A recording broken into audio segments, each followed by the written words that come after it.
I think we're ready to start letting people in.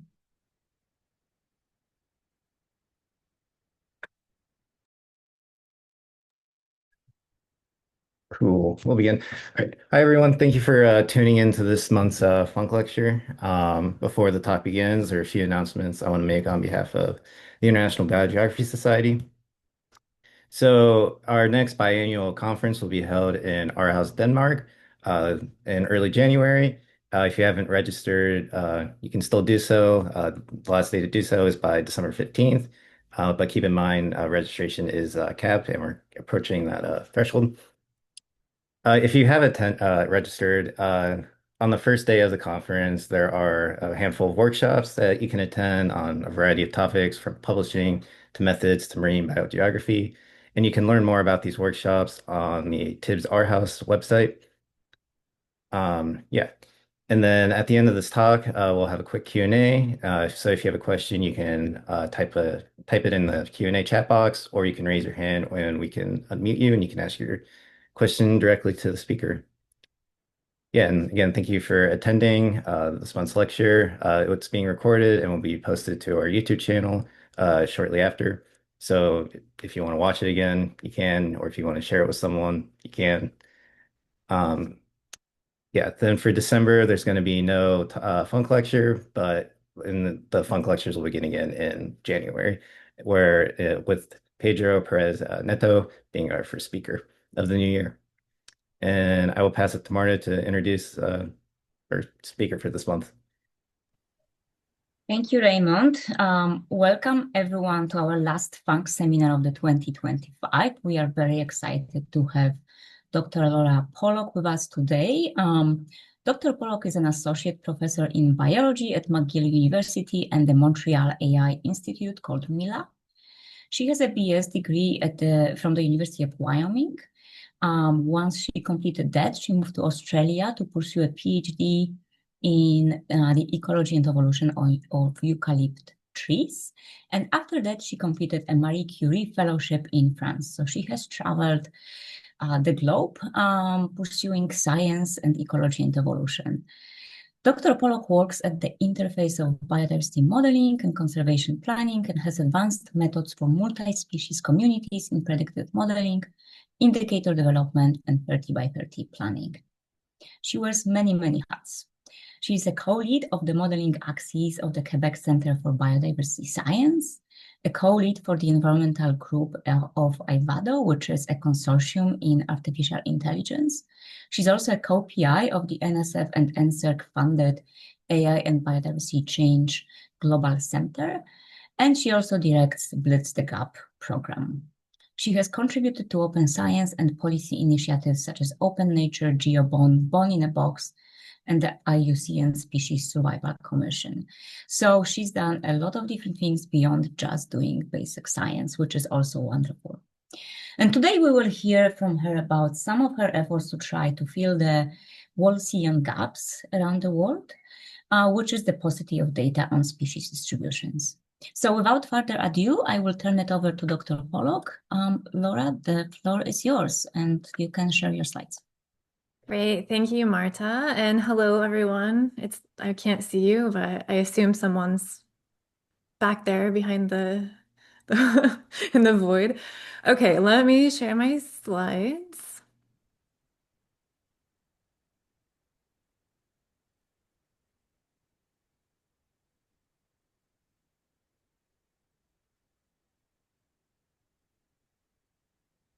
Looks great. Okay, thanks, Marta.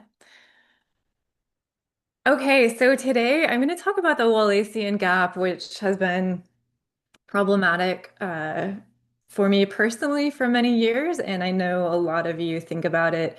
So I don't want to get too much into the details of it. Everyone kind of knows the basic problems with why we need more data that is spatially explicit. But what I really want to talk about today, and um, it's kind of some of it's opinion, some of it's just like I really am interested in trying to come up with a good strategy on how to fill the Lacean gap. So I'm going to present some ideas on that, but I'd really like some feedback and some of your thoughts as well. Okay, so just to put this into context, everyone knows in this audience the global biodiversity shortfalls. There are 7 of them that have been described. I like to say there are 8 because I think there should be a genetic diversity shortfall as well. So there's the Linnaean shortfall, understanding and being able to name species. So a lot of, half of diversity is insects. Many of them are unnamed. So just putting a name on those species. The Prestonian shortfall, which is the deficiency in the data that we need to be able to detect a trend through time in usually in abundance, but we can think of other things as well. I'll talk a little bit more about this one because this one's really, really hard to do. Um, the excuse me. Um, and then, all of the other shortfalls as well. But so we have like the phylogenetic shortfall, so the Darwinian shortfall. This is just understanding where species fit on the global phylogeny or on the tree of life. We have the Hutchinsonian shortfall. This is understanding where species sit within their kind of abiotic tolerances. We have the Wallacean shortfall. We're going to talk about that. We have the Runkerian shortfall, which is deficiency in our knowledge of traits. And this one is also a big problem. As we know, the global traits compilations have come a long way, but there's still data deficient for a lot of species, and we're having to use phylogeny to extrapolate, the traits and vice versa. So it's a big problem. And then the Eltonian shortfall, where, how do species interact? A huge shortfall. We know species interactions for a very few areas, really few ecosystems, and most of the biodiversity in the world, we don't understand how they interact, at least in most places. And then the genetic diversity shortfall, we just don't have genetic information. This one was important, obviously, before, but it's really important now that the genetic diversity indicator is a headline indicator for the global biodiversity framework. And I'll talk a little bit about that in a minute. But we're going to focus today on the Wallacean shortfall with a little bit of Prestonian and a little bit of the other shortfalls thrown in. But before we do that, I'm not going to go through all of the shortfall, all of the data on the Wallacean shortfall. We know it's a bad shortfall. It's been quantified in a lot of different ways. But what I want you to do instead is just think about your favorite species. So picture it in your mind. What's your favorite species? Maybe it's one that you studied, maybe it's one that you haven't. And then I want you to make an information index that goes from 0 to 100. And I want you to quantify for me, what is the number? What is the index of what we know about that species, about your favorite species?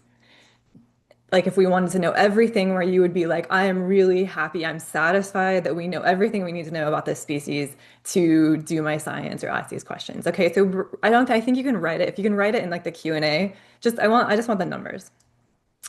Okay, what about this? This is the dung beetle. So obviously it's really important ecologically. How much do we know about this? If you had to put an information index, how much do we know about it? Even spatially, how much do we know about it? So just think about that. Like if you had to really quantify how much we need to know. So why do we need to fill the Wallacean gap? We can think through a lot of reasons why it's important, and there's been a lot of literature on why it's important.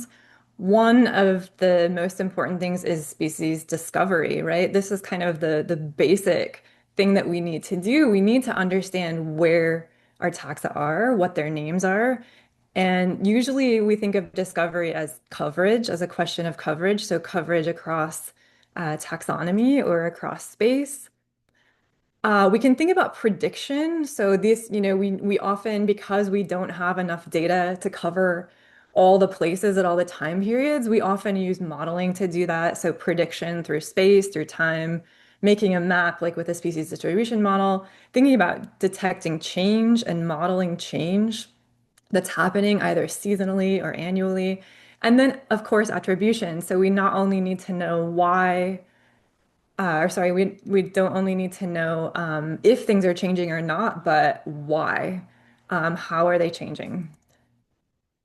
And the third is status and trends. So this is kind of more conservation leaning, but one of the really big reasons we need to fill the gaps in the Wallacean shortfall is status and trends. So we need to be able to say, is this species at risk? If it is, what status should we give it? Is it endangered? Is it critically endangered?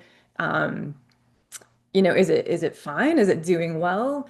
So things like at-risk species assessments and just monitoring programs in general, they usually seek to, have enough information to be able to determine the status and trends, usually of species with some kind of conservation relevance.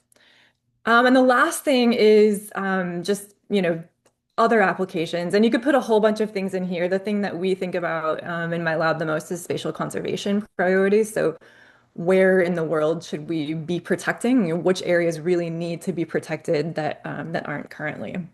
Things like 30 by 30. And so, we have all these kind of reasons that we need to fill the Wallacean shortfall. But I think what we need to get to is what data do we really need to do it? We can't collect all data. What is it that we need for each of those aims? And a lot of them overlap if we kind of put these things together, but what is it that we really need? And so I'm going to actually go in, well, I'm going to go in reverse here. I'm going to go backwards. That's just to wake you up. I'm going to go backwards. I'm going to talk about 30 by 30 just a little bit, and then I'm going to talk much more about status and trends. Predictions kind of going to be tucked into all of it, and then species discovery, because that one is more open-ended, but there are still metrics that we can use to help us understand, have we filled the gap sufficiently? Do we know how many species, for example, live in a particular area? It's not immediately a conservation question, but it's definitely of conservation relevance down the line. So 30 by 30, which is target 3 of the Global Biodiversity Framework, and I'm just going to slip, I know that not all of you think about the Global Biodiversity Framework all the time, and so just to kind of give you an overview of what it is if you're not familiar with it. So this was the agreement that was signed a couple years ago now in Montreal at the Biodiversity COP. And the Global Biodiversity Framework, or the GBF, has 4 main goals.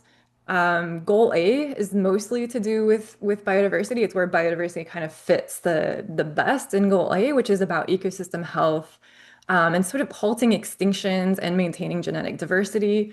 Goal B is more about ecosystem services and sustainability, so sustainable use and management of biodiversity, nature's contribution to people. So biodiversity definitely speaks to that, but a little less directly than Goal A.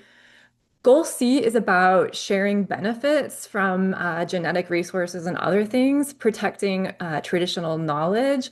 And the important thing to me in Goal C about biodiversity is trying to cover those places that we know are really, really important from a biodiversity perspective, and they have almost no coverage in a lot of the global databases, and they don't have the funding to do that, right? We know where these places are. Many of the global biodiversity hotspots just, don't have enough funding. And so to me, that biodiversity fits in there in Goal C. And then Goal D is kind of related. So the sort of equitable means of implementing the GBF. And then Goal D is very much about the biodiversity financing gap. And so of these major goals, there are 23 targets. So 23 targets that are meant to be action oriented. So they're meant to be like, can we make progress towards this target by the first reporting, which is 2030, and then in the more distant future into 2050. And these are all the targets. The reason I put these up is because biodiversity is in there in the language in almost all of the targets, for Goal A especially, but you can think about biogeographic data. So if you're a biogeography and you're not engaged at all with the framework or the indicators, there's a lot of space here for spatially explicit biodiversity data. So target 1, reduce the loss of areas of high biodiversity importance. Obviously, biogeographic data is really important to that. Target 2, restore 30% of degraded ecosystems. We can't even begin to address that one without knowing where they are. and being able to measure those ecosystems. Target 3, of course, is 30 by 30. So it's conservation of 30% of terrestrial inland water and of coastal and marine areas.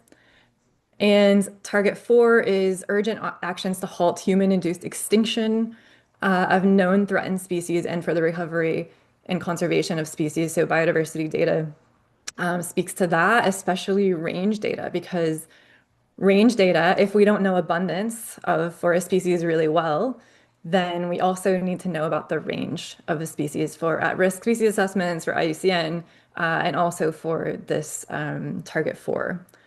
Target 5, sustainable use. Target 6, eliminate, minimize, reduce, or mitigate the impacts of invasive alien species to biodiversity and ecosystem services. Number 7 is about pollution. Number 8, minimize the impact of climate change and ocean acidification on biodiversity. So you can see that, like, all of these, we really need to understand and be able to measure biodiversity. And if we can't understand and measure biodiversity, then some other information is going to fill the place of what we could be using biodiversity data for. And I'm not going to talk about specific indicators today. Well, maybe a little bit, I forget, but most of the indicators do not measure biodiversity response. They measure some kind of surrogate for it. They measure things like land cover change and then just assume that biodiversity tracks that perfectly. So there's a lot of room to get actual biodiversity in here, but it has to be in a way that's really clearly justified, and we have to be able to measure it. That's one of the things we really need to think about when we're thinking about which data should we collect to help this problem. These are kind of more of the goal B targets. And just the end, I just want to flag one more target. This is target 21. Target 21 is about the access and sharing of data technology, knowledge for decision makers, practitioners, and the public. So this is basically quantifying in a way what we don't know. And so if you really think about it, and we can dig into this target a little bit. So there's one headline indicator for this target, which is target 21, or sorry, 21.1, which is an indicator on biodiversity information for monitoring the GBF. So it's like an indicator for how much we know for the things that are important for the targets that are important in the to track in the GBF. And there's a couple in particular that are almost completely driven by spatially explicit data. So there's the species status index. So this is, how much do we know about the conservation status of species, but it's kind of broader than that. And then there are a bunch of complementary indicators. So these are indicators that aren't necessarily like required to be provided, but a lot of countries are doing this, and there's a lot of complementary indicators that are really useful. So this is one of them is the growth in species occurrence records available through GBIF. There's the same for OBIS, proportion of known species assessed through IUCN. And the very bottom there, the species status information index. That one can be tied almost exactly to what we don't know about the spatial distributions, for example, of those species. So we can actually make this index, and a few people have derived an actual index for that. But I think getting that index so that it's relevant for the things that we want it to be relevant for is a really important problem. So starting with 30 by 30. So 30 by 30 again, we need to very quickly now, because 30 by 30 is not far away. We need to protect 30% of the land and of the freshwater and of the oceans. And to do that, it's not purely a biodiversity question. We're going to talk about that in a minute, but biodiversity plays a huge role. And we know that things like hotspots are really important to protect. But most of the metrics for 30 by 30, at least I think, if we're thinking about this in terms of like what of the Wallacean shortfall do we need to fill, aggregate patterns of biodiversity in general require less data. So what do I mean by that? Because I'm smashing a few things together here, but if we want to estimate something like species richness or species endemism in terms of weighted endemism, at a large scale, we kind of already know that. We don't need a lot more information. We do for things like insects, for sure. But for vertebrates, even for plants, sort of for plants, we can estimate species richness relatively okay for big grid cells around the world. And that's been shown in this really nice paper just this year published on how richness patterns, and for vertebrates in this case, they're robust. So this is comparing IUCN assessments with a 10-year gap. So an assessment 10 years ago and then the more recent assessment, the richness stays the same despite adding a bunch of new species to the assessment.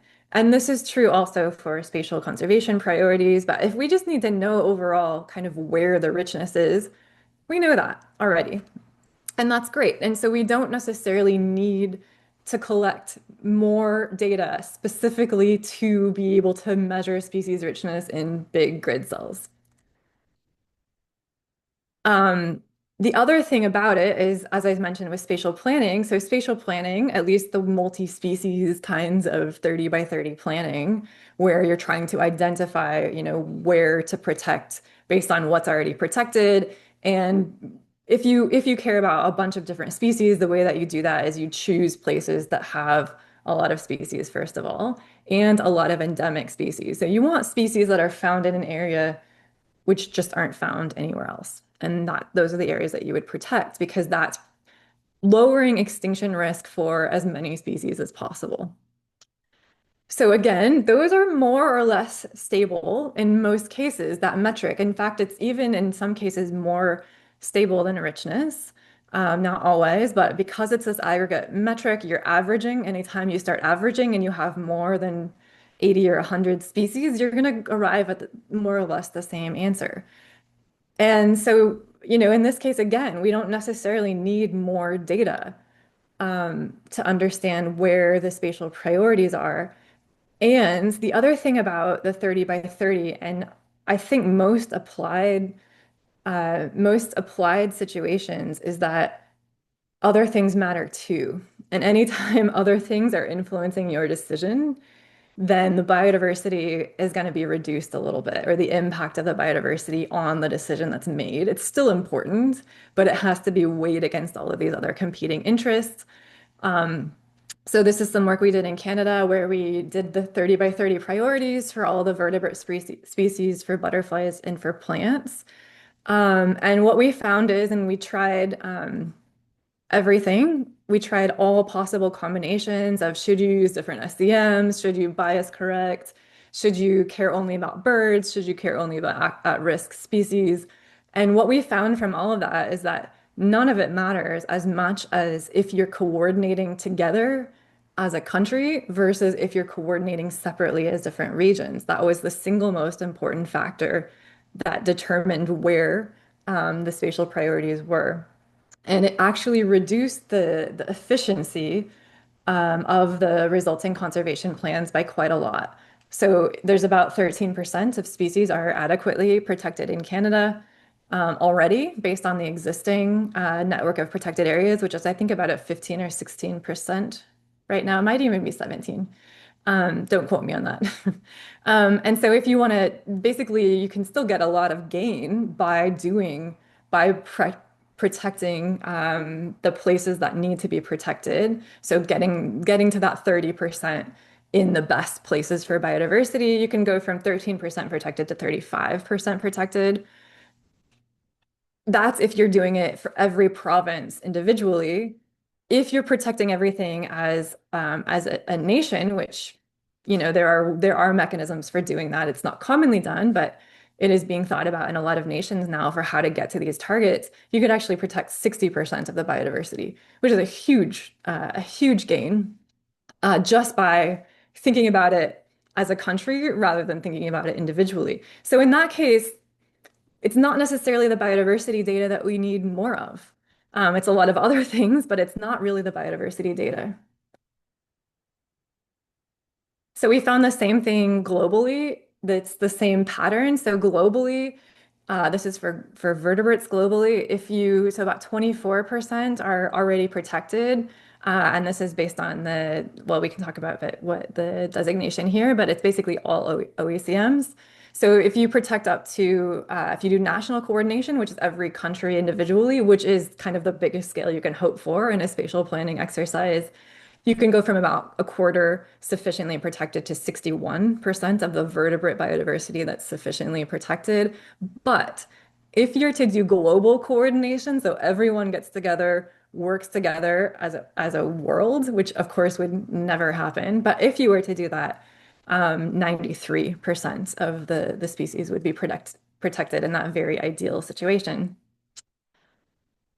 So this is really important just to understand that a lot of other things are important when you're trying to make a determination of which areas should be protected based on biodiversity. And this really interesting paper came out very like maybe a couple days ago or something.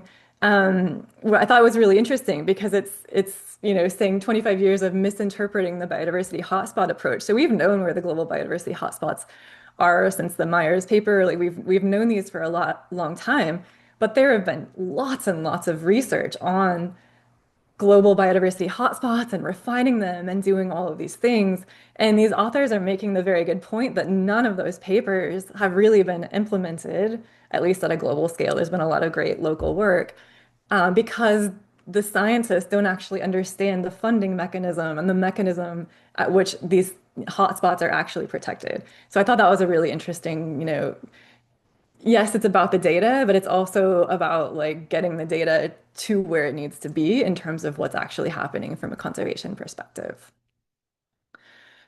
So overall, as I said, I think aggregate patterns of biodiversity require less data. I don't think we need that much more data, except for really unknown clades, to estimate something like richness. So I don't think our priority should be like we need to go out and like we need to have a bunch of more data collected so that we can understand richness. The exception to this is in cases where we're getting more fine scale.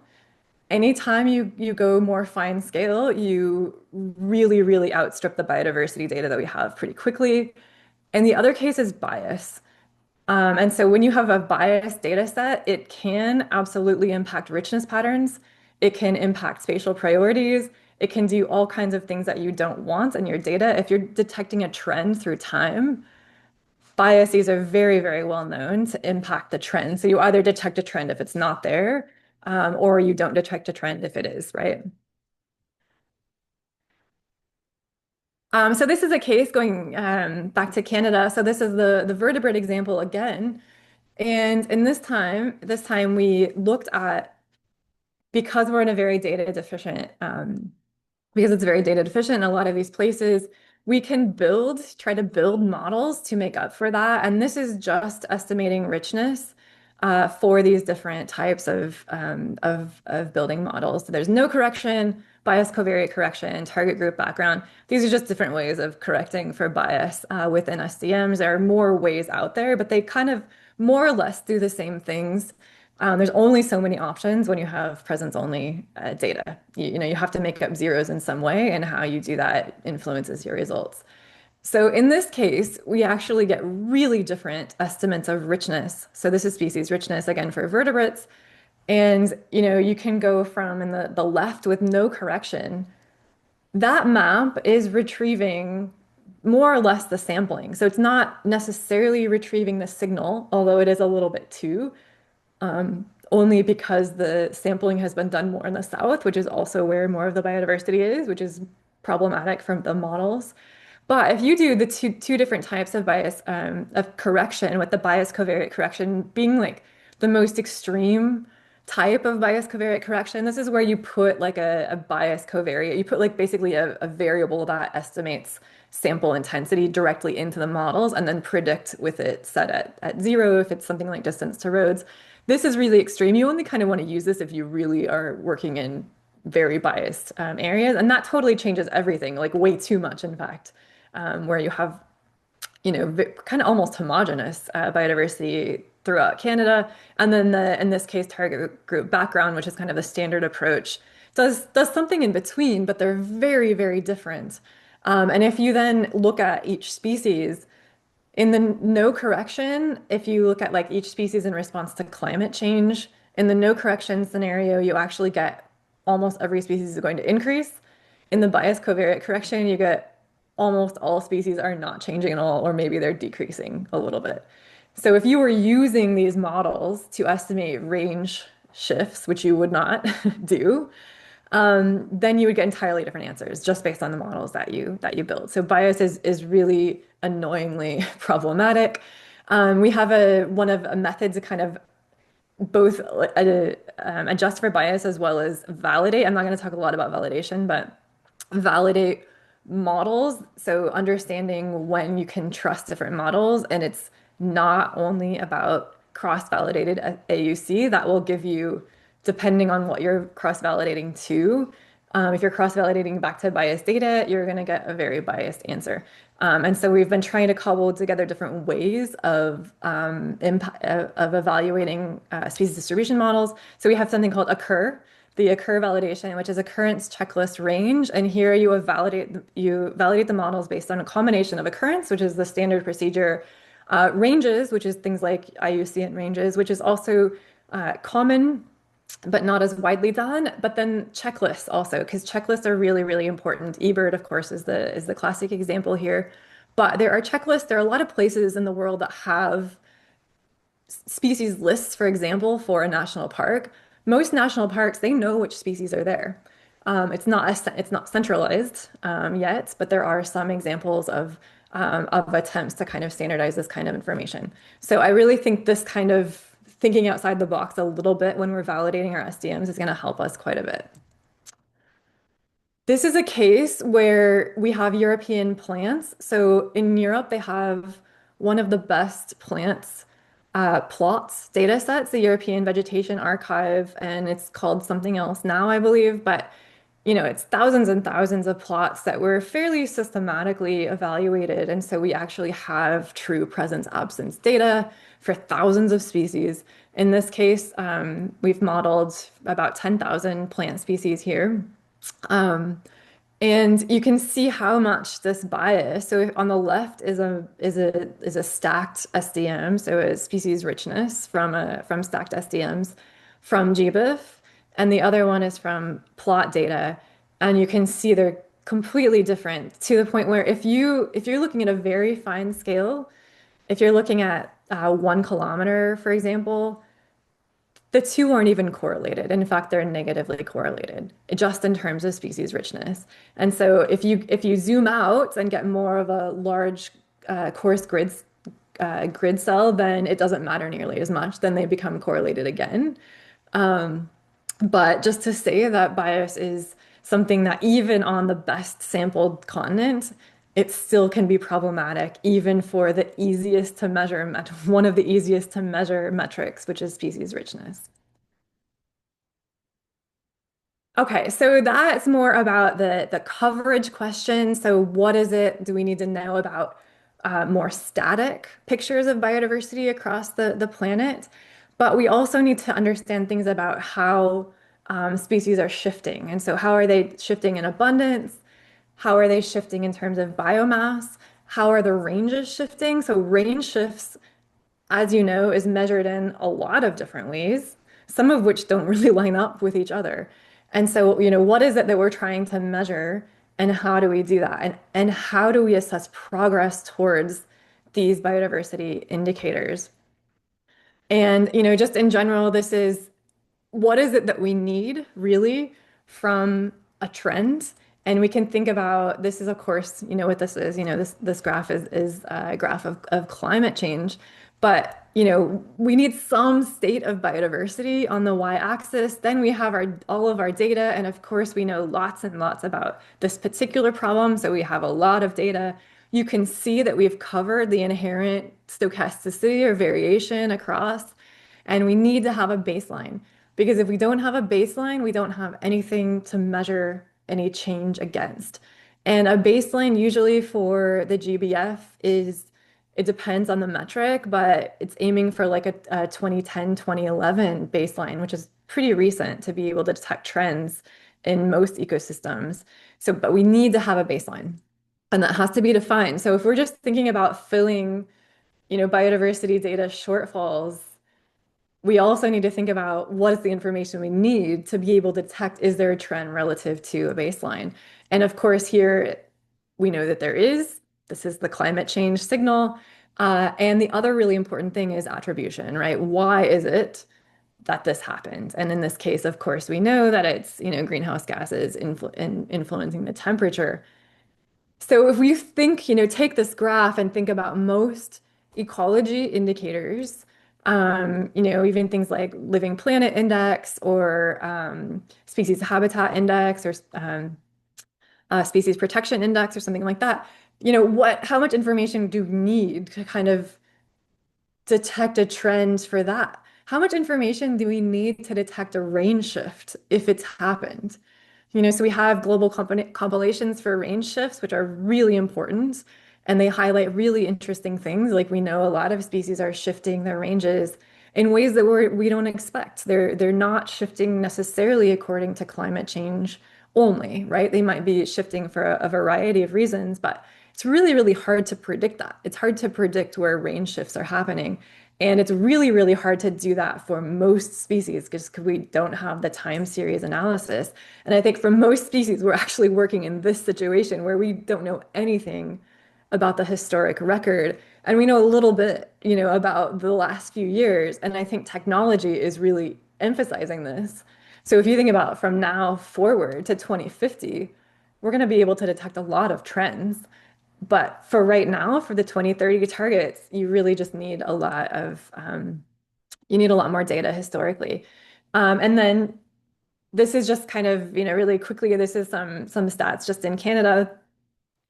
So people have collected as many biodiversity records of mammals, so anything non-bird, mammals, amphibians, reptiles, and plants in the past 3 years as in the previous 200. And this is the case for a lot of places in the world. And a quarter of the records were collected in the past year. In the case of Canada, nearly all on iNaturalist. And only 2% of Canada's land has more than 10% sample completeness. So that's the number of recorded species out of the total number that are estimated to be there. So 85% of the land mass of Canada doesn't have a single record of any native plant species, and 92% of Canada has no mammal occurrence records. So that area is equivalent to the area of the US or double the area of the EU, where we have not a single record of any mammal having been recorded. And mammals are incredibly important to Canadian ecosystems, the lynx hair dynamics. Obviously, we know more about that. Mammals are very important for these ecosystems, especially in the colder areas, and we have almost no data to study them. And this is what it looks like across space. This is an example for plants. So you can see here, not only is there a trend through time, which varies, the sampling is picking up a lot in recent years, but it's also spatially very different. So areas that were sampled in the old days, so more than 20 years ago, tend to be much more in the north and in undersampled areas. Whereas the last 3 years, you can really see this signal here of citizen science coming in. And it's all the places that are easy to get to have been sampled recently. All the places that are hard to get to have been sampled historically. Again, this is for plants, and there are a lot of places being sampled more recently now, but in the old days, it was, mostly scientists going out, and they were going out to the weirdest places to collect the weirdest things. And obviously, you go out on your phone and INAT, and you kind of I could INAT the squirrels right now outside, right? And so we had to kind of think about this because this could easily bias, and in fact has been shown to bias our trends. This is just showing it on a climate velocity axis. So if you get areas that have greater climate change potential in Canada, and that's a lot. So some areas have warmed already 2, 3, 4 degrees in Canada. And so you get like the more climate velocity, you get fewer records overall, but you especially get fewer records in what's been sampled recently, in the last 3 years, where it's sort of we're sampling way nicer places, way more moderate climates than even on average for Canada. And then if you think about, well, how could we actually, most places you have to take a helicopter to. So if you just kind of filter out everything except roads, you can see that even along roads, most places, if you would just drive to any one of these roads that's, a little bit further away from a city, you could hop out and like sample the first plant that's ever been recorded in that 5 kilometer grid cell, like pretty easily. So how do we do this, right? What are some solutions? We need to sample strategically. We need to think about the reasons that we're sampling. Some of them are purely scientific, as I said before. Some of them are more applied, like 30 by 30. Some of them are status and trends. But we need to think about this all together and how to do it. And I do not have the answer for that, but I think we need to really think through it as biodiversity scientists. This is a really good example of how we can use information to strategize about where to go sampling. This is an example using eBird and in New South Wales in Australia.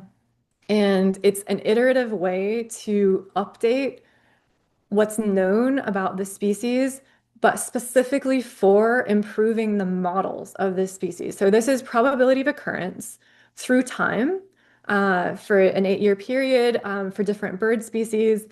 And then there was a citizen science sampling exercise that went along with this, where each point of each observation was basically given a value, a contribution value or a value of information to how well it reduced uncertainty in this model. So basically, how much did that sample contribute to being able to detect a trend or not in the models, which is really cool. And then it was updated. So every time they would go out and do sampling, it was updated. And so those uncertainty intervals started coming down. You started to be able to see a trend if it was there. And you can see there are different trends here. Some things are declining, some are increasing.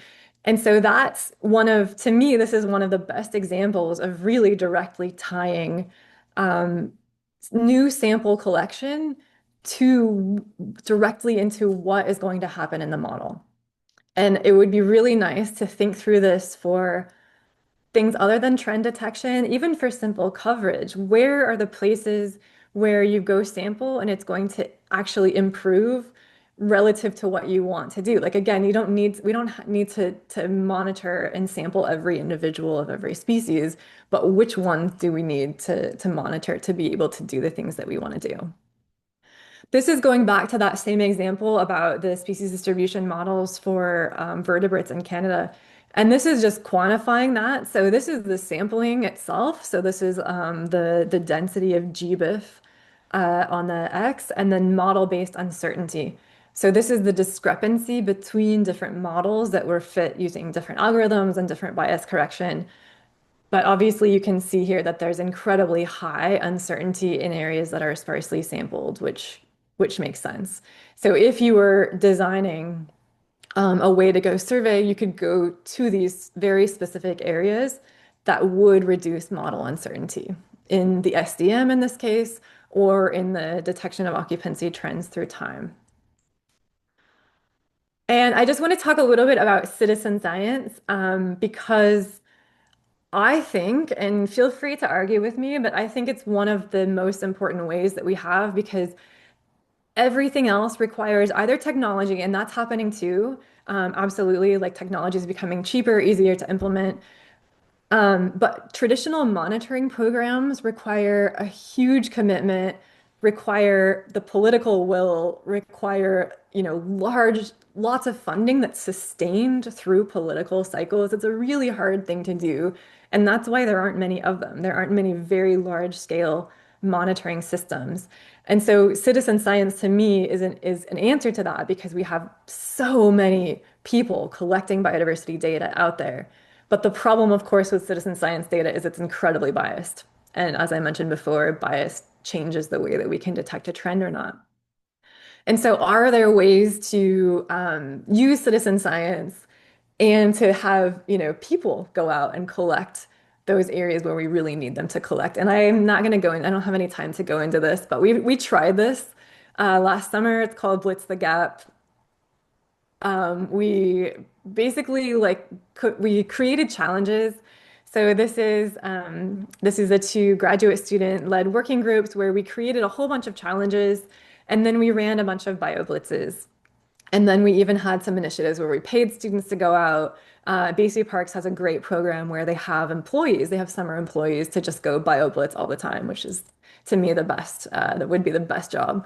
And so these are all kind of discovery still, because as I said in Canada, to me, we're really far from being able to detect trends yet from most species. So the first summer, we're like, can we just discover as many species as we can find, which we know are data deficient? And can we fill the ranges of some species so we can make better models for them? And then we have examples where species that are really important for conservation reasons. So this is the key biodiversity areas, which are locally areas that are known to be really important. And to have KBA status, they need to have, species that are on their list. So there were places where they thought the species was there, but it hadn't necessarily been recorded. And so in a few cases, species were actually recorded based on this challenge. So this is the sagebrush sheep moth, which was discovered and will possibly lead to the creation of a new key biodiversity area, which is great. There are 138 species that we had recorded in museums, but hadn't actually observed in Canada at any time recently. So 138 were found, mostly insects, not surprisingly.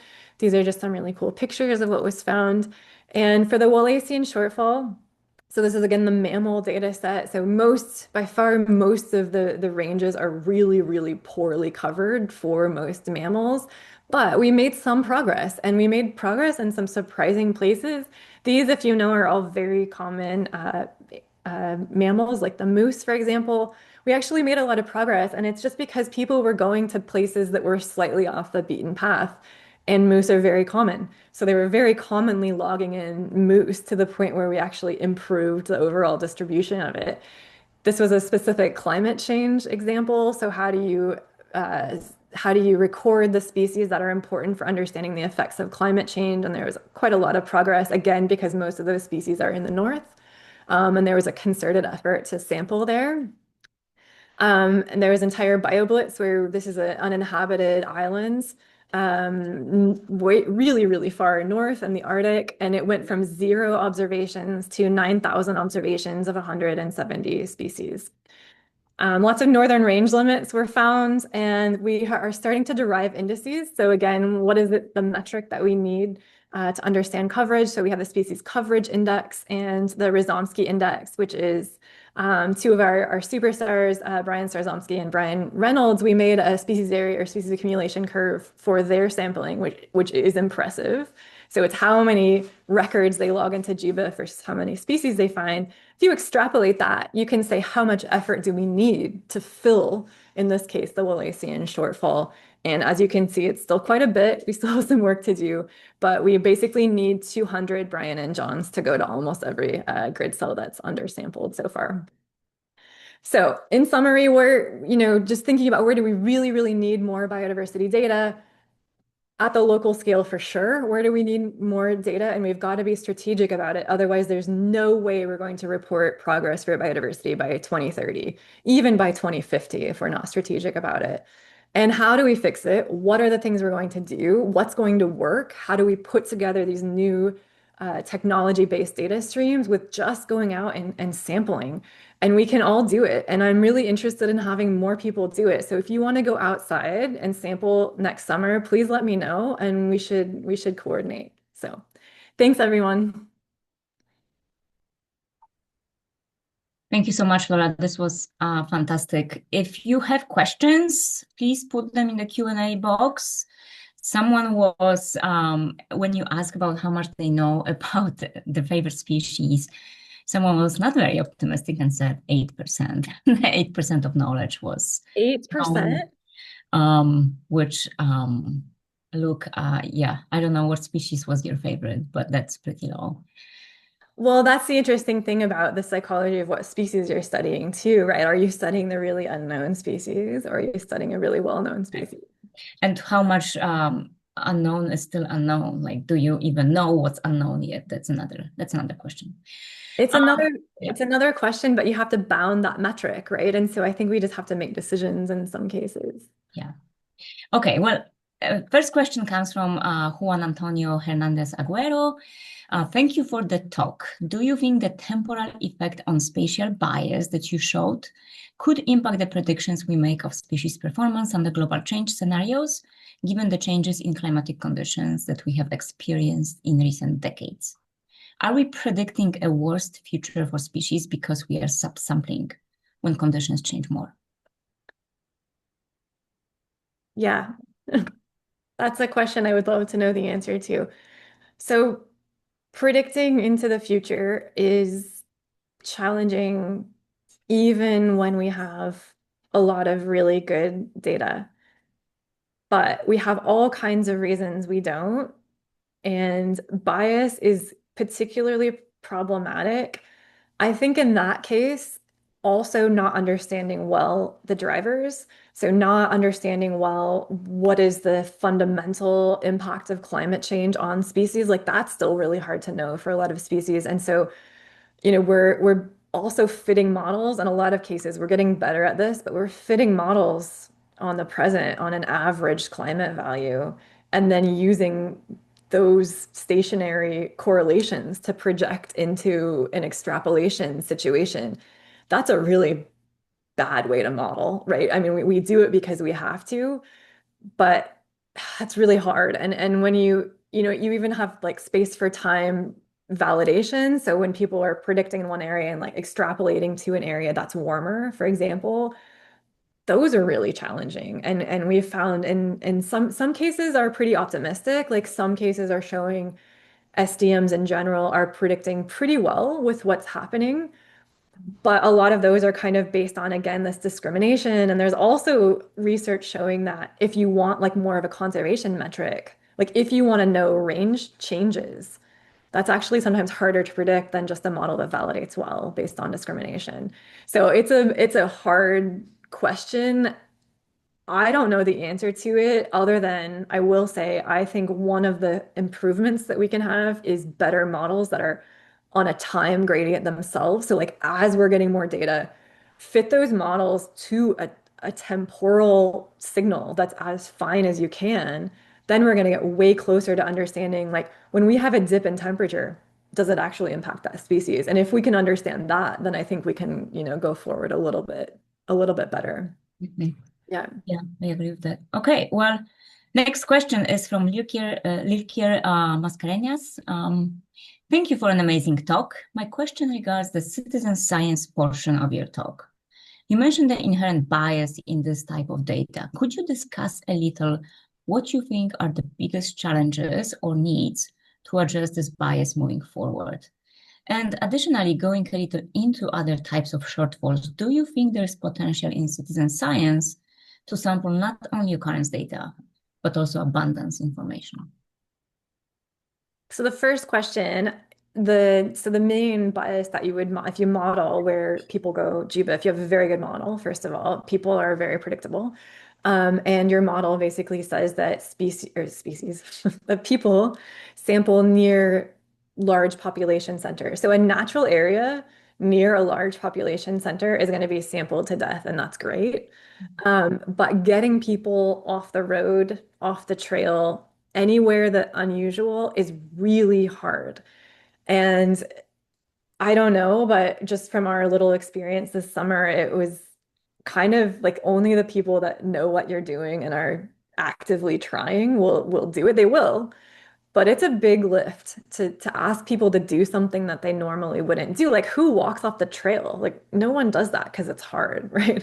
Most people like they sample where they are. So that bias is hard, but I actually don't think it's the biggest one because there are people everywhere. And so actually people intersect that environmental gradient a lot more than we're taking advantage of. So, like, for example, in Canada and in many places, there are a lot of smaller communities that have no observations. It'd be really great to engage those people, particularly those local communities, because they know nature better than, someone from outside. And so if we could engage more of those communities, I think it would help offset that particular bias. But the other thing that you said about, abundance changes, we've thought about this a lot, and some people have done some really nice work on trying to figure out can we get at abundance at all? For Canada, I'm just going to say that no, not yet, except in a few cases. Where we have a species that's shifting its range really quickly, those you can maybe tie to like abundance. And also if you pick apart the time frames, like the season, you can maybe sometimes, get to abundance, but you definitely wouldn't want to say that it's about abundance without having an independent record. And it's not clear to me, at least using iNaturalist, it's so hard just to like get people out and be like, can you just log everything in that you see? Like that's really hard to get people to do that. And so if you're like, oh, can you go out and log stuff systematically so that we can detect abundance in species that are hard to detect? That's impossible. Not even scientists. Like scientists wouldn't even do that. It's a really hard question. You have to have a monitoring program, in my mind, or you have to have some systematic way. And so, but you don't need much of it, right? So if we could pair those really systematic surveys with citizen science, then I think we could get somewhere. Because if you see the same pattern in the same area, then yeah, you could start to trust it. Yeah, so some kind of data integration is potentially the way to go. Yeah. Okay, a question from someone anonymous. Species richness in your talk means number of species or Margalef indices. I'm actually not familiar with this phrase. So What is it? Margalef. You may want to open the Q&A box if you want to check it out, because I'm not familiar with this. I know the paper, but so what the species richness, there were a few different ones. One of them was species richness with the IUCN ranges. So that's just, stacked the number of different species that are there, filtered through for habitats. But mostly the species richness that I was talking about was modeled. And it's modeled based on SDMs. And so it's complicated, right? Because if you think about it, a single SDM, and you're working in a presence-only environment, they're not even probabilities. There's something like a habitat suitability. We have tried to standardize them for like getting them relatively comparable. Because if they're not, obviously you stack an SDM and you can just retrieve your bias, right?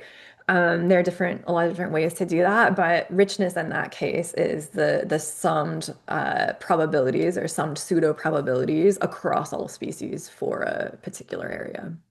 Yep. Okay, a question from Mark Lomolino. And by the way, thank you for educating me about the Margalef indices. I just looked them up. I know, I have to look it up. I'm gonna read into it more. Okay, next question from Mark. When we originally articulated the Wallacean shortfall, Mhm. we included the paucity of information on the geographic dynamics of extinction forces. How important and how much more effort should focus on this component of the Wallacean shortfall? Yeah, I mean, it's a really good question. And I think it probably should, right? I think any of those more theoretical models that we can use, the better, because then it's much easier to make an index, first of all. And also it's getting at those fundamental processes, right? Like there's a reason that we see that number of species in that area and we have a mechanism for it. So I think, yeah, I think it would be great to think through, not only extinction dynamics, but also just more, it's not necessarily process based, but more stratifying sampling across places that have different situations, like places that have high human impact versus not. So that's actually a bias that's present in a lot of data sets because people either sample where there, aren't many species or aren't many people or are many people, so just intentionally trying to get across those kind of process gradients so where we can start to pick things apart like that are there for a reason. I think that would be great. Yeah. Cool. I think we have maybe time for one more question because I know we need to go, Laura. So we'll let you go in a second. One question. What about the scattered available data sets for unknown regions? These data can be used to create a very coarse picture of biodiversity in those areas, which can be improved using further info. Do you think these kinds of efforts are more useful or are they misleading? You mean collecting data and sparsely? Um, just using the scattered data sets available for different regions that are not known at the moment. would they bias somehow your inferences, or would they be useful? I think you have to use them. In fact, in my mind, this is, you go with what you have. And if you don't use scattered and biased data sets, what are you left with? You're left with a very, very biased, estimate of where biodiversity is.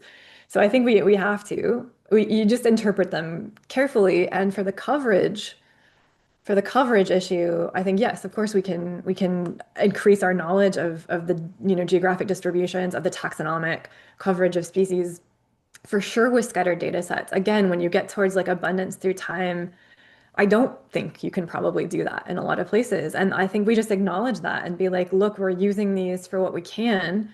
But if we're monitoring the data and information situation, then we will know in those places, like, wait, do we have enough repeat samples that we can start to even look for a trend?